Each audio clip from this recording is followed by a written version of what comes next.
Ya se lo adelantaba antes de irnos a la pausa de Viva Voz. Me da mucho gusto darle la bienvenida esta mañana de viernes a Arturo González de Araujo. Él es abogado fiscalista y administrativo, académico en Derecho Fiscal del Instituto Tecnológico Autónomo de México, el ITAM. Buenos días, abogado, bienvenido. ¿Qué tal, Romina? Buenos días. Buenos días a ti y a todo tu auditorio. Un gusto, como siempre. Gracias por estar con nosotros. Abogado, vamos a poner un poquito en contexto, si le parece. En pasado octubre, la Cámara de Diputados aprobó la miscelánea fiscal para este año. Se planteaban varias reformas de ley, varios cambios, varios impuestos también. Pues solo es una cuestión técnica, podríamos decir, afortunadamente, a partir de este enero. ¿Cuáles son, desde su punto de vista, los cambios más relevantes para este año fiscal? Bueno, mira, nada más para que nos demos una idea, este año que en principio no tiene tantas reformas, le voy a poner como muy entre comillas, estamos hablando que son un total de 126 cambios o reformas que podríamos ver entre el Código Fiscal, impuestos sobre la renta, IVA, IEPS, etcétera, ¿no? Entonces, siempre cada año nos ponen a estudiar, creo que a todos los contadores, abogados y contribuyentes, de cuáles son las nuevas reglas. En este caso, parten básicamente de 4 vectores. Uno es no aumento o creación de impuestos. El otro es la simplificación administrativa. Y después tenemos la parte de inhibir la evasión y elusión fiscal. Y una parte que podríamos platicar mucho es generar confianza hacia los contribuyentes, ¿no? Entendido esto, que los ciudadanos cumplen con el pago correcto y oportuno de manera voluntaria, ¿no? Entonces, básicamente son estos 4 vectores los que se hacen a través de las reformas, algunas mejor logradas que otras, ¿no? Pero que básicamente la idea es aumentar la eficiencia recaudatoria, bajar la elusión y evasión fiscal y combatir la corrupción. Digamos que esos serían como los ABCs y la estructura general de esta reforma. ¿Y cómo vamos en el combate a la corrupción y a los evasores de impuestos? Porque, híjole, cada vez salen más nombres y sobre todo de grandes consorcios, ¿no? De empresarios muy fuertes, de los que se dice deben una millonada de impuestos y pareciera que no pasa nada desde el gobierno federal, desde Hacienda. Bueno, yo creo que aquí son 2 cosas. La titular de SAT actualmente ya podríamos decir que es la mayor recaudadora en la historia. La verdad es que ha habido un tema muy importante en ese sentido y evidentemente el combate a la corrupción creo que tiene que ser frontal desde muchas aristas, no solo desde la parte recaudatoria, aunque evidentemente pues el pegarle a la cartera a cualquiera pues es el objeto final, ¿no? Que tiene que ver con los que estuvieron evadiendo o haciendo algún tipo de acto de corrupción.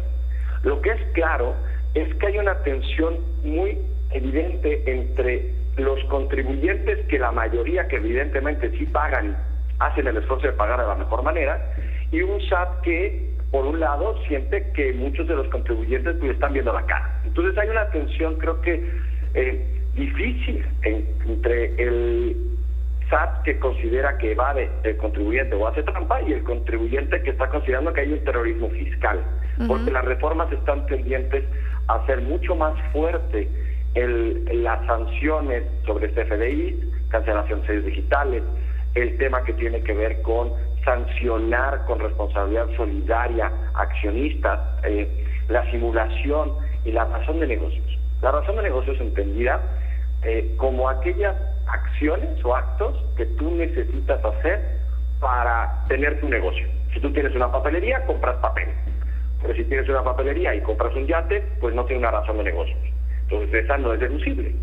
Entonces aquí empezamos a una serie de interpretaciones que muchas veces se dan en el día a día y en la práctica, en la cual la cultura del contador, la cultura del abogado, la cultura del comerciante está ya en una situación muy complicada, porque como lo reducimos a una visita, ¿no? Y aún hoy en día que ya se pueden hacer embargos electrónicos y todo este tipo de cosas, pues se sienten totalmente agobiados, ¿no? Sí, correcto. ¿Nos hace falta educación fiscal, abogado, en México?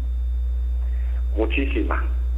Mira, creo que uno de los grandes retos es tener una simplificación administrativa por un lado, pero por el otro que evidentemente los candados y efectos efectivamente sean eficaces, porque si no lo que sucede es que más bien lo que me dedico a hacer es a corretearlos a todos, se vuelve una cacería de brujas. Y creo que en ese sentido hay que tener mucho cuidado porque si no matamos al empresario. Creo que en ese sentido el que los contadores y abogados ahora sí juntos puedan brindar asesoría profesional a los contribuyentes, porque si lo ves desde ese punto de vista, regresando a mi ejemplo de la papelería, pues ¿qué necesita el señor de la papelería? Pues tener un contrato mínimo con su proveedor, tener un inventario para poder acreditar cuánto papel compró, a qué precio lo vendió, y entonces puedes tener una sinergia muy positiva. El señor es mi proveedor y yo vendí tanto papel. Estamos acostumbrados a que con una factura dicen que es suficiente. Entonces te mandan la factura y ahí está. Claro, cuando te pregunta la autoridad, oye, ¿de dónde lo sacaste y por qué lo usaste y demás? Pues no tengo nada. Entonces cuando me ponen sanciones tan altas como las que tenemos hoy en día, pues mi negocio se vuelve inviable en el mejor de los escenarios, si no es que me consideran que soy un comprador de facturas e inicio con procedimientos penales. Entonces creo que en ese sentido la cultura del cumplimiento de obligaciones es fundamental, y sobre todo el poder contar con asesores reales, muy profesionales, y que efectivamente tengan contadores y abogados para que te sirvan a solucionar un problema y no a crear nuevos, ¿no? Sí, claro, que te pueda llevar incluso a perder tu negocio, en un caso como este, como el de la papelería. Abogado, ¿hay cambios en los comprobantes fiscales? Sí, hay cambios en los comprobantes fiscales, se endurecen, ¿no? La situación que tiene que ver con los requisitos, ¿no? Pero por un lado. Y por el otro lado, la forma en la cual se tiene que cancelar. Primeramente, el nombre y domicilio fiscal del emisor y el receptor serán obligatorios, ¿no? La factura electrónica identifica si la operación ampara un comprobante que son objeto de impuestos indirectos, ¿no? A través de especificaciones del régimen fiscal. Se añade y elimina los atributos para facturar operaciones de exportación. Hay nuevos atributos que tienen que ver con la adquisición de bienes que no sean enajenables. Y entre otros muchos, ¿no? Porque obviamente todos los años los ponen nuevos, pero también hay una parte que es relevante, que es los momentos en los cuales puedo y debo cancelar y tengo que justificar la cancelación del CFDI. ¿Y esto por qué? Porque si tú no lo cancelas en tiempo, se te va a considerar ingreso. Entonces tienes una serie de implicaciones y tienes que considerar por qué lo estás haciendo. Si te equivocaste, por ejemplo, le pusiste 1 millón en vez de 100,000, evidentemente no te lo van a pagar y no era la cantidad correcta.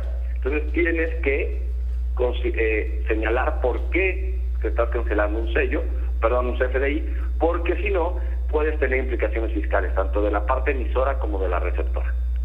Abogado, en un minutito se nos acaba el tiempo. ¿Cuáles son los beneficios si yo soy un contribuyente ordenado y muy cumplido en mis deberes fiscales? Pues bueno, la primera cuestión que me parece muy relevante es que si tú eres muy cumplido y cumples efectivamente con tus pagos, vas a tener la tranquilidad que no te van a cancelar sellos digitales, no te van a iniciar procedimientos administrativos o penales. Esa es la primera y la más básica, ¿no? Que además es una obligación constitucional. Y la segunda, que me parece muy clara, es que tú puedes obtener ciertos beneficios que tienen que ver con simplificaciones, ¿no? Y que no te cancelen ningún tipo de sellos digitales en regímenes simplificados con, por ejemplo, el no pago de 3 mensualidades en este ejercicio fiscal. Ok. Bueno, pues sin duda es mucho mejor ser cumplidos que después pagar las consecuencias negativas. Abogado, muchas gracias por haber estado con nosotros. Muchas gracias por tu espacio y gracias a todo tu auditorio. Gracias, abogado Arturo González de Araujo, fiscalista y administrativo, hablándonos de los cambios en la miscelánea fiscal.